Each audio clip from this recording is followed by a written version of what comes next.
أعوذ بالله من الشيطان الرجيم. بسم الله الرحمن الرحيم. سبحان الذي أسرى بعبده ليلا من المسجد الحرام إلى المسجد الأقصى الذي باركنا حوله لنريه من آياتنا إنه هو السميع البصير. وآتينا موسى الكتاب وجعلناه هدى لبني إسرائيل ألا تتخذوا من دوني وكيلا ذرية من حملنا مع نوح إنه كان عبدا شكورا.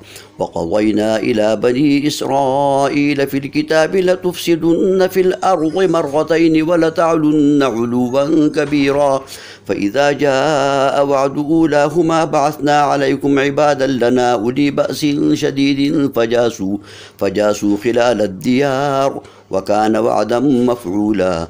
ثم رددنا لكم الكرة عليهم وأمددناكم بأموال وبنين وجعلناكم أكثر نفيرا.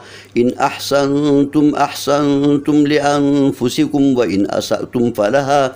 فإذا جاء وعد الآخرة ليسوءوا وجوهكم وليدخلوا المسجد كما دخلوه أول مرة وليتبروا ما علوا تتبيرا.